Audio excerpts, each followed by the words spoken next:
انا ضحكت بعد اللاين يعني انا الملايكه بتلعبني عادي. دمك خفيف قوي. ما ضحكتش قوي. نشوف التاني ولا كفايه كده؟ كنت لسه بيهم امبارح. هو الست يعني انا قلت نسيت.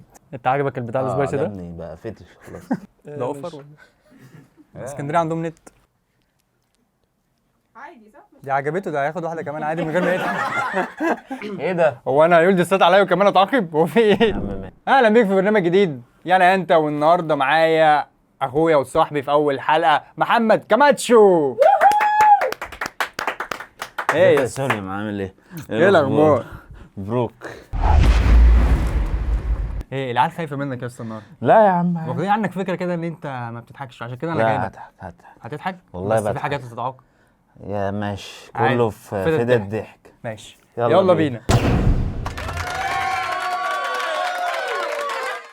بص بقى يا كاماتشو، الفقره دي اول فقره، فالشباب قول من هتطلع الأول. هتقول لاينات. تمام. لو احنا ضحكنا هناكل من الحاجات دي، انا عن طيب. نفسي مش عايز اكل منها، انت عايز تاكل ماشي. منها؟ لا لو انت بيضحكوا عادي صح؟ ناكل انت نفسك عادي. حلو شكلك. مساء الفل. واحد قفش ابنه بيشرب سجاير ايام الجاهليه، قال له طب غلك. هي دي ابتسامة عامة. ده لا، بصوت ده بس وش. بصوت. قشطه. تحيه كبيره لابونا. انت كل ما لسه في الاخر بقى لا في الاخر ايه دلوقتي كل يلا. بجد؟ ده ايوه. ابتسامة. ماشي يا ست. لا ده ضحك بصوت عالي كانه عادي يعني. عادي صح؟ دي عجبته، ده هياخد واحده كمان عادي من غير ما يضحك. شغاله. ماشي يلا. رضوى الشربيني ساكنه فين؟ فين؟ البلوك رقم 20. حاجه كبيره الامر دي.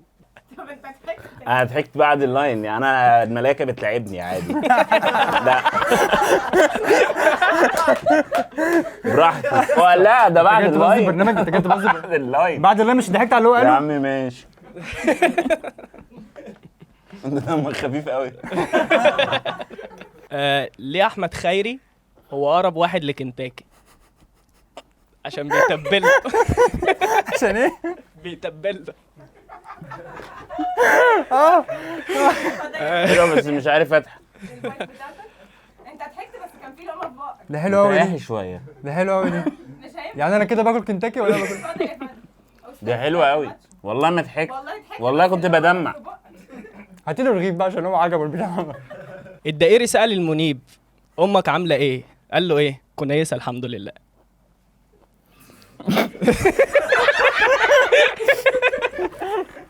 الحمد لله. لسه قد شاوت اوت لوزير المواصلات وبتاع. تمام. الله يعزك الله يعزك. اتفضل. والله عسل. الله يعزك. ايه الواد ده؟ ايوه. واحد صاحب كباريه ابنه نجح في الثانويه العامه، جاب له عجله منين؟ من الشطاء. شاوت اوت لابليس ولا برضه على فكره ضحك ولا انت؟ يا جدع انت مع مين يا جدع؟ ما بصيتيش ليه ضحك؟ والله بس البرنامج بتاعي. بس انت بص هنا. البرنامج بتاعي البرنامج بتاعي. انا سمعت. كل اتفضل يا فندم. كل والله. يعني هو ما كانش يتكلم كانت عدت على فكره. لا عادي كل يا عم. انا افتكرته اصلا على فكره هيقول- حلوه قوي انا مسكت نفسي بالعافيه. اصل هو اصلا لما بيقول هجيب له عجله منين قلت هجيب له عجله من من كباريه أبو عنده، الجوخ. من الكباريه عنده. النادي الاهلي كان زمان اشد من دلوقتي كتير. ده لسبب ان هم اللعيبه زمان كانت عادي ما بتقفش على حد، اصل كان سيد معوض وجودهم يعني. لا انا الفخر ليا يعني، الفخر ليا يعني. المعجنه اللي بيعملها بعد البتاع ده. مساء الخير. استنوا. عارفين طالب في كلية زراعة اتخرج بقى معيد، من زرع حصد. بالتوفيق يعني. دي ضحكة. انا تعبان بضحك على حاجات في دماغي بجد. عارفين ايه اطعم رئيس جمهورية؟ دوناتس ترامب.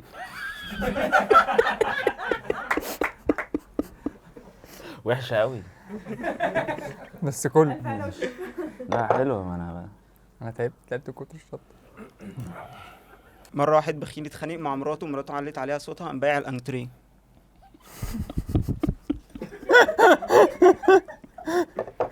عارفين الباور رينجرز هيفشلوا ليه في مصر؟ لو دخلوا مكان ما فيهوش شبكة عشان مش هيعرفوا يطلبوا البدل بتاعتهم عن طريق التليفونات.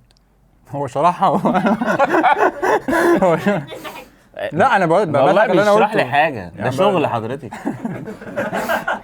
دكتور سترينج لو دخل مصر هياخدوا منه البطاقة على بوابة الأكوان المتعددة. انا ما شفتوش ف ما هوش بطاقه. اضحك انت. اكشلي انت ضحكت يا اسلام. كل بقى. لا مره انسى. انت قاعده لي على السقطه واللقطه. ما ده فكره البرنامج ده. بطل خارق اشتغل بتاع فول، بقى معاه قدرة خارقة. بس كده خلاص. البنت زي الوقت. ايوه سلام ورحمه الله. عاملين ايه؟ الحمد لله. الحمد لله. مايكل جاكسون كل ما يجي يتخانق يعمل طب اسلام كده ما ضحكش؟ لا ما ضحكش، لا ما ضحكش. ايوه عليك ما ضحكتش. واحد عايز يتجوز طلع برج الجوزاء، واحد ما بيحبش الجواز طلع برج العذراء، واحد بيحب مراته وخانته طلع برج القاهرة عشان ينط عادي جدا. خد يعني سنة. واحد بيتخانق مع طه حسين قال له بص لي هنا وانا بكلمك. ماشي. اسلام ده يا دي النيلة عليا. مش عارف ان هو كفيف. انا عارف عشان كده ما بصيتلوش. كل انت ده انت يا اخي يا عم عليك. ما الست قالت يعني انا قلت لك كل. نسيت. سواق ميكروباص كان عايز يخلف، دخل على مراته وقال لها يلا عباس ومكرم عباس ومكرم عباس ومكرم، بس كان عايز يخلف 2. مفيش. عارفين ولاد العم؟ كل بقى انت بتضيع على فكره، انت بتضيع ده على الفاضي والله. انت بتاكل في حته انت حاجه ضحكت على ما غلط. فيش. طب كل بقى هياكل انا مش هسيبه. وبعدين ليه ما قلتليش مشروع؟ عشان في القاهرة وبتاع يعني. عارف. هقول مشروع هيتسف عليا. اسكندريه عندهم نت. يلا. انا حاسس كفايه كده والله العظيم. واحد كمان. انت عاجبك البتاع السبايسي ده؟ عجبني بقى فتش خلاص.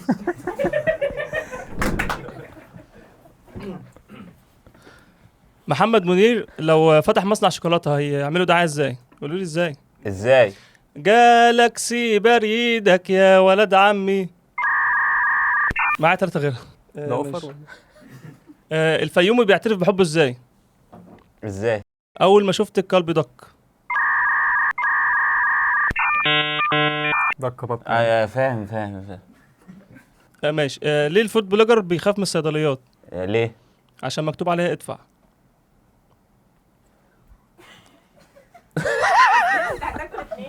ليه؟ عشان اللي فات. لا هو ضحك والله ده لا. ضحك. طب يلا انتوا الاثنين بسم الله. انت ضحكت يا بس. لهوي. بسم الله يا اسلام. انا ما ضحكتش بجد. والله ضحكت. هو انت لو قافل بقك بس كلك بتضحك ما انت ضحكت. امال انا المفروض اعمل ايه؟ ماشي. حلوه فيليكس كمل. كداب قوي. ماشي. قول تاني. مين اللاعب اللي شغال بيبي سيتر؟ ناني.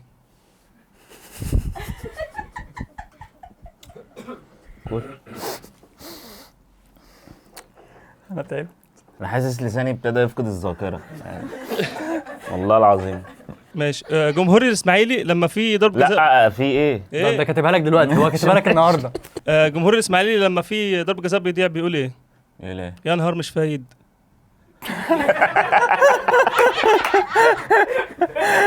يا عم حلو. حلو والله. لا دي حلو وعشان عليك. يعني انا هاكلها بنفس الرد دي عادي. حتى كوميديا عليا. هم خلصوا ولا ايه؟ خلاص يا فليكس. خلصوا. شو يا جميل. شكرا ايه الاخبار؟ عاملين ايه؟ الحمد لله. عارفين ليه الولد التوكسيك بيعامل البنت معامله اللقمه اللي مرميه على الارض؟ ليه؟ عشان بياخدها يبوسها ويحطها على جنب. فاهمك يعني. مره اسلام امين وكماتشو ضحكوا وكلوا زكوم. هو قال زكوم. يا عم ماشي. خدت بالي؟ مره واحد شغال مع ابوه مديره يعني ما بيترقاش. عارفين ليه؟ عشان بيروح معاه البيت يعني بيترقى اكتر من كده يعني. طب ما بيعرفش يعلي عليه، بيقول له انا جبت دي احسن منك، بيقول له انا جبتك. الدنيا بقى في المطلق. اسلام. كل يا حد بين ده؟ كل هنخش على الطفايه بعد كده. نفس الشخص برضو ما بيعملوش ميتنج، تبقى قاعده على الغدا كده يعني عادي. نفس الشخص برضو عنده جوب تايتل محترم جدا، ابن صاحب الشغل. دي اجازات رسميه صح؟ عارفين الشخص التوكسيك ما بيجيبش مكملات في الجيم وكده ليه؟ ليه؟ عشان عنده بري ورك اوت في مشاعره. ممكن اقولها في جيم دي هتجيب ضحك.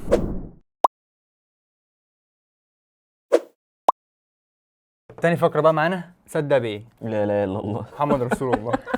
انا اول مره اجي هنا.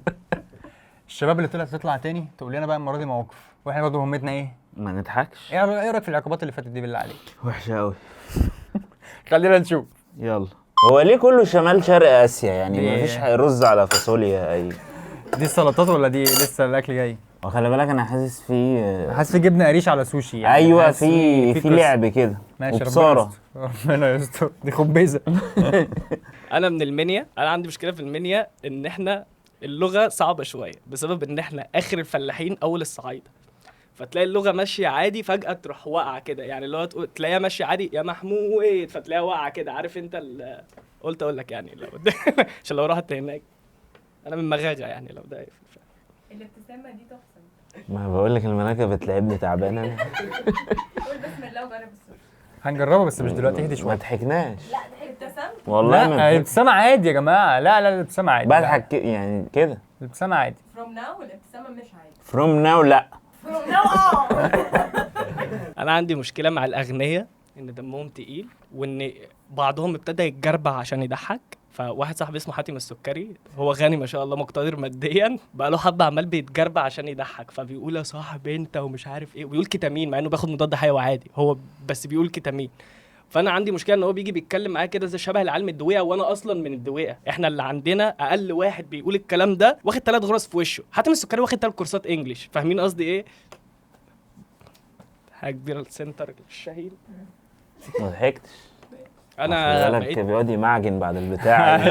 عايز توقعنا يا منياوي انا بقيت انا الحمد لله بقيت مواظب على صلاه الجمعه في نيو جيزه، في نيو جيزه مش السيده نفيسه. ايوه من ساعه حصل موقف كده يعني، مديري كلمني يوم الجمعه يوم اجازتي زي اي مدير سادي يعني، رديت عليه قال لي ان هو محتاجني في فرع نيو جيزه وبتاع. انا زي اي ست بيت قلت حاضر، زي اي ست بيت بجد، لان مديري بيعاملني كاني مراته التانية اللي هي بتعمل حاجات الاولانيه ما بترضاش تعملها. داخل المسجد وبتاع الخطبه تمام مش عارف ايه، خرجت ما لقيتش الكوتشي. ودي كانت كارثه بالنسبه لي ان ده يحصل في نيو جيزه، لان نيو جيزه اغنياء فشخ، اغنياء قوي بجد. افقر واحد في نيو جيزه محمد رمضان في نيو جيزه ده جوز عليه الصدقه، انت فاهم قصدي ايه؟ فالموضوع صعب جدا. فانا عمال ادور واشوف الدنيا ماشيه ازاي، الناس عماله تخرج وخلاص فاضل الامام جاي ومعاه 2 بياخدوا رايه في زكاه ال 2 مليار او حاجه، فهو جاي ايه، قلت له الكوتش بتاعي اتسرق، الدنيا بايظه وبتاع، الكاميرات. قال لي لا كاميرات ايه، الحاجات دي ما بتحصلش هنا.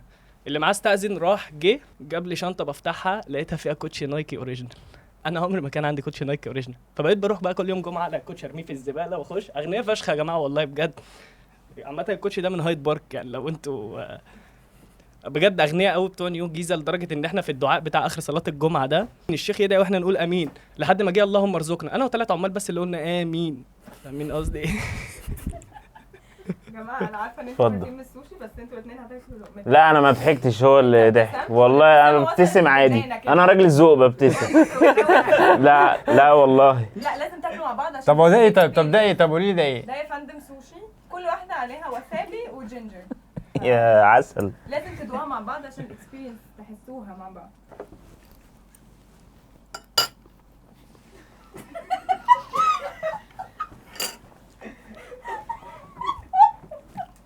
طعمه نفتالين قوي والله. ده بيشتم يا اسطى.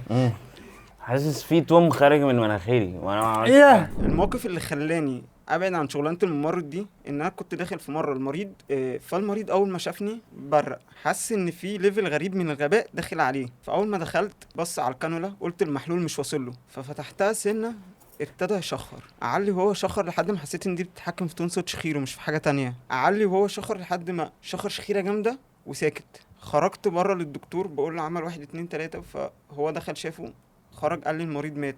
قلت له مات ازاي يا عم؟ الله يرحمه لسه مشخر لي. شكرا. ده كان كل يا اسلام. انا مش عايز اكل، كل. مش عايز اكل البتاع ده.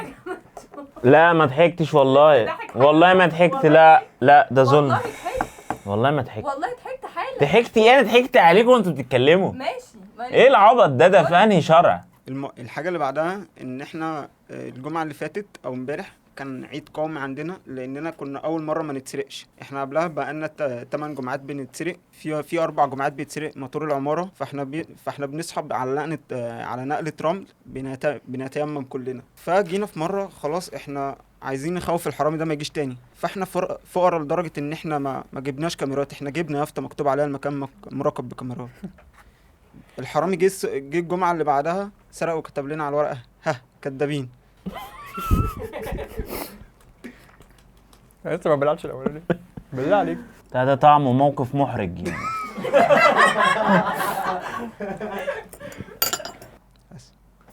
سيب رقمك وهنكلمك. الاكل حلو. زي تحفه الخرا. تحفه، مش عايز ادوق تاني بالله عليك. يلا. مرة كنت في شرم أنا وصحابي وكنا متخانقين، ففي 2 منهم، احنا كنا 4، فأنا معايا واحدة والاتنين التانيين اللي احنا متخانقين معاهم، فاحنا رحنا عشان ناكل، فدخلنا مطعم، احنا دخلنا نقعد على الترابيزة وهم واخدين في وشهم ومش شايفين، فدخلوا الحمام، فاليوم أصلا كله كان غلط وهم متضايقين، وواحدة بتعيط والتانية بتواسي فيها، بس التانية دي محجبة، فراحت ايه زهقت من اليوم، فقالت لقد خلقنا الله احرارا، وبدات تقلع بقى. قالت لها التانية، قالت لها اليوم كله ماشي غلط، فاضل نلاقي الباب ده اتفتح وطلع منه راجل. الراجل فتح الباب وقال لهم السلام عليكم، ايوه ده حمام رجالي، انتوا دخلتوا غلط، انتوا ازاي كده؟ قال لهم انتوا ما خدتوش بالكم من دول اللي هي الجامعه مبوله ايه مش عارفه مباول يا منى، مباول. اللي هي دي يعني. لا يعني ضحكت على مبوله مش على حاجه. سوء تفاهم. هي قالتها. لا هي يعني هي كانت بتشرحها ما قالتهاش، هي بتشرحها. لا ده شرح للنكته. واقفة على المايك يبقى لا. أي ضحكة الكاونت. انت قلت طلعنا، انت من تايلاند؟ ايه طلعنا؟ كل هقول بسم الله، ايه ده مش جايه معاها لا بسم الله ولا جايه معاها ما حاجه. تاخدش الاخضر بقى. خلاص مش هاخد الاخضر بقى. خلاص يا اسلام اكمل. يلا كملي، لو عايزه تكملي بالوش ده كملي براحتك. فهو قال لهم انتوا مش شايفين دول، قصده على المباول يعني. فالتانية اللي هي كانت بتعيط قالت له لا والله انا كنت فاكراهم احواض. بس يعني غبية جدا البنت دي، مش عارفة المباول من الأحواض. مش هفرجها على الحلقة عامة عشان هي ممكن تتضايق. لا ليه؟ دخلت حمام رجالي. انا عندي مشكله في التركيز، فكان فرح اخويا كان من قريب، قال لي يا فليكس روح هات لي كروت الفرح، فاحنا كنا كاتبين على كارت الفرح الفرحه المنتظره، فالراجل غلط وحط نقطه فبقت الفرخه المنتظره. مش دي المشكله، المشكله ان احنا من الفيوم. مهندس الصوت طاير بيا. ايوه كلهم. كمل انت فليكس. ماشي، موضوع الفيوم ده الناس اللي بتتنمر على الفيوم وبتهزر وبتاع، يا عم هزر مفيش مشكله بس قول حاجه حلوه يعني.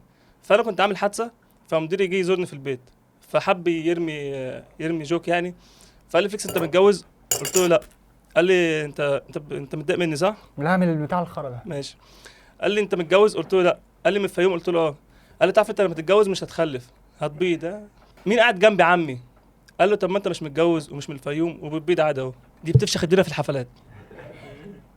حفلات جاردن سيتي. حسبي الله ونعم الوكيل في محمود كنافه. عاملين ايه؟ الحمد لله. انتوا كويسين؟ اهم حاجه. طيب كنت عايز اقول لكم ان انا وعيلتي يعني عندنا مشاكل مع الحيوانات. يعني انا بخاف من الكلاب وهو بيخاف من الفئران، وامي بتخاف من الصراصير واختي بتخاف مني. بس انا مشكلتي مع الكلاب مشكله كبيره بجد، لدرجه ان اهلي قعدوا قعده كبيره عشان يحلوا الموضوع ده. وصلوا الحل اللي هو بتخاف من الكلاب يبقى هتجيب كلب صغير وتربيه. انا بصراحه مش عارف مين اللي عمل المنطق ده، اللي بيخاف من حاجه يجيبها. كنت عايز اقول لهم بخاف من النسوان، تاخد وقت ماشي ما خدتش. طيب ماشي. عندي حاجه تاني برضو كده عايز اقولها، معلومه يعني. انا يا جماعه جايبها من بورسعيد. عمري ما اتخانقت يعني، حتى وانا صغير ما جاليش استدعاء ولي امر، وكبرت ما جاليش استدعاء من الجيش، ما فيش اي حاجه يعني. فجاء عليا فتره انا عايز اجرب، عايز اعرف ايه اللي بيحصل يعني. ففي يوم كنت نازل مشوار مع امي واختي من المشاوير اللي هي امي عايزه تجيب مانجا من اسماعيليه، اختي عايزه تجيب خشب من المشاوير اللي هي رايح جاي ديت، بنزين وحرق كتير. فالمهم ماشي مركز جدا، فجي توك توك كان في شارع فيصل، جه توك توك جاي من اخر الدنيا من اخر الشمال عايز يخش يمين، فخبط فيا. فانا نازل بقى خلاص فرصتي جات لي، وبصيت لقيت الواد هلهوله وبتاع وشكله قليل جدا وكده، فقلت خلاص بقى انا ايه، خلاص دي بتاعتي انا. ونزلت، انت اللي غلطان، لا انا اللي غلطان، لا انت اللي غلطان. فقلت بس لا انا مش هسيب الموضوع، انا لازم اضربه. فالمهم ايه، من هنا لهنا بيقول لي انا عايز 140 جنيه. فبقول له 140 جنيه ليه؟ فبيقول لي كان في لعبه من اللعبه اللي موجودين دول وقعت، والحاجات اللي هي موجوده في التوك توك من الجنب اتكسرت، فبيقول لي انا عايز حقهم. فقلت له يا عم انت تلاقيك كاسبها في ماج، فهو تقريبا افتكرها شتيمه او حاجه. فالمهم قربت منه لسه هضرب بتاع، لقيته طلع موس من بقه. فقلت له هبقى 200. لا ما تتنحش، هبقى 200. ما تتنحش، هبقى 200. بص هو ليه بيوجهها لي؟ ما هو عايز يضحكك، عايز ياكلك. ما انت هتاكل. ما تتنحش بقى كل حته. لا ايه القرف ده يا ابني؟ العيال دي بتعمل ستاند اب ازاي؟ خلاص قول بسم الله يلا. بسم انت الله. بتتوه عشان مش عايز تاكل. لا انت بتشيل ايه؟ ما ينفعش. في بذر بس. وحشه قوي يا اسطى، ربنا معاك. ما ينفعش تشيل حاجه. شكرا يا فندم. لهوي. صعبه قوي صح؟ عايزه بلعه بس كبيره يعني هتقف في زوري بالعرض. بس خلاص انا كنت متارجت اكل كماتش يعني، والحمد لله ربنا نولاني. تالت فقره معانا عم كاماتشو اسمها ايه؟ ابن حلال ويستاهل. حلو دي الشباب هتطلع هتقول لاينات عليا هيدسوني. حلو. خلاص المختلف ايه؟ ان إيه؟ انت لو انت ضحكت انت اللي هتتعاقب، انا مش هتعاقب. طب انا مالي؟ ما هم هيقولوا بتضحك. هيقولوا لاينات عليا، وكمان انا اتعاقب لو ضحكت على نفسي، فانا ممكن اضحك امسك فيهم او اضربهم اشتمهم فاهم، اعمل اي حاجه عادي. انت ما تضحكش عشان انت هتتعاقب. ماشي قشطه. يلا بينا. ماشي. مين المطرب المفضل اسلام امين؟ الشاب خالد.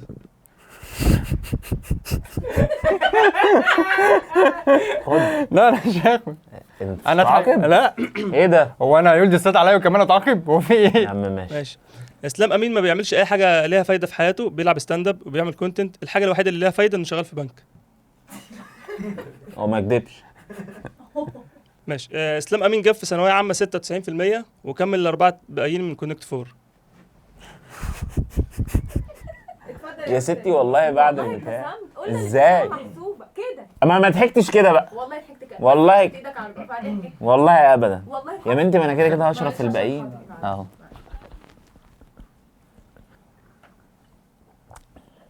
ماشي. ايه اخد طعم معاك؟ اخد زبالة. معاك طعم زباله. ماشي يلا.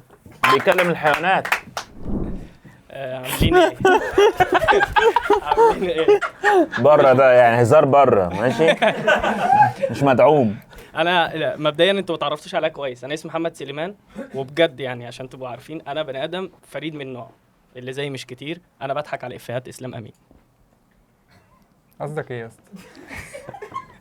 قصده ايه يا اسطى؟ عيل قليل الادب ما ترباش.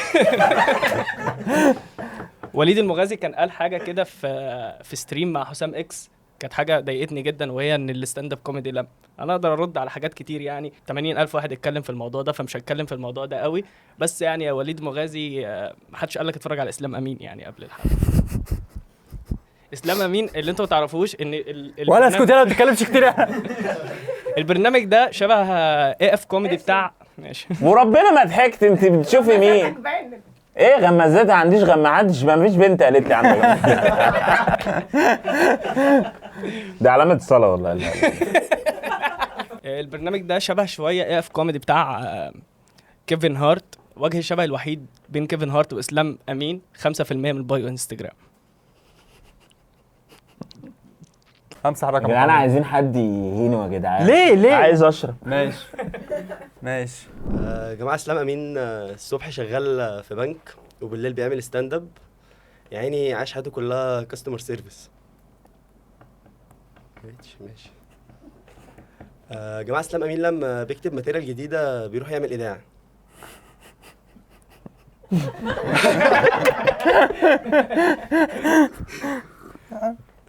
في صحتك. يا جماعه اسلام امين متاثر بشغله في البنك جدا يعني، وبيأثر على ستايل لبسه وبيلبس كتير اولد ماني. لما بحثت على اسلام امين اول مره على جوجل طلع لي اسلام امين مؤسسه اكرام الخيريه. عارفه. حتى لما ربنا كرمني ووصلت البودكاست وقاعد فيه، المذيع بيساله انت مين؟ قال له مش عارف. شهر 11 قال لي انت مين؟ ما اعرفش.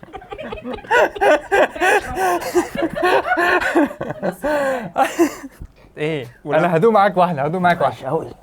ولما رجعت لجوجل وكملتها اسلام امين ستاند اب كوميدي، طلع لي جاب لي قال لي كوميديان صاعد بيتكلم على مراته والفار وانه شغال في بنك. حتى جوجل عارف ماتريالك. لازم اكتب جديد. لما دخلت على تيك توك عشان اقلب، لقيت ان كل شويه يظهر لي حد هنا لسه متجوز، اقول لكم حكايه الفار. حد هنا لسه متجوز، اقول لكم حكايه الفار. التيك توك قال لي والله يا اخويا لو مداري حاجه هقولها لك. انا خلصت كده. بما ان اسلام شغال في البنك، فاكيد دايما بيبقى عنده ظروف ممكن تبقى اكبر شويه، فبتبقى حجم ماكسي.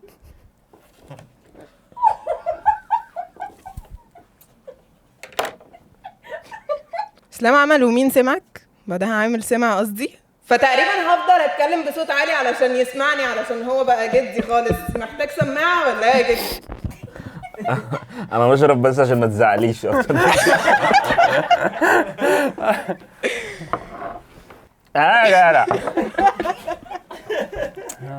لا ده طعمه وحش قوي.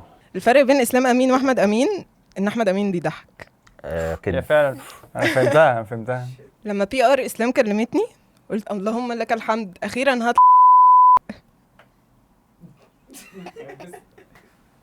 همنتجه عموما. مش حلو. نجيب خالد الشوكي لو عايز يعني.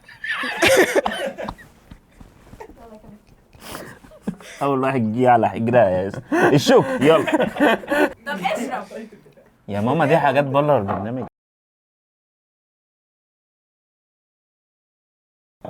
ايه صعب تدولي في كانولا احسن. صعب. كل اصحابه او معظم صحابه سلكوا مجال التمثيل الا هو، عشان فشل ذريع فاكتر دور كان محتاج ياخده، دور الاب. قاسية قوي دي. صدعت. خلاص انا كده كفايه عليك. ماشي يا مريم. برافو منا. ماشي يا مريم برافو منا. ناطق دبش ما شاء الله. ماشي خلاص. احنا خلصنا الحمد لله والله العظيم، يعني هتكمل تجربة ما بيت البتاع احبش اكررها في حياتي تاني. مش هتكمل بيت البتاع ده؟ لا تمام كده. ليه؟ لا والله. انا حسيت هتطلبه بعد كده عند نحلة عادي. لا ده لا يعني خلاص انا كده تمام. طب دي كانت حلقتنا من يانا انت. لو عجبتكم الحلقه ما تنسوش تعملوا لايك شير سبسكرايب تفعلوا زر الجرس، تكتبوا لنا في الكومنتس عايزين مين يجي جنب هنا على الكرسي ده. لو انت عايز تطلع ابعت لنا قول لنا. اتبسطت النهارده؟ انت بتكتب لمين؟ انت بتبعت اشارات لمين؟ في ناس مش سامعانا لازم. ماشي يا عم، ما هو شايفيننا عادي. باي باي. باي.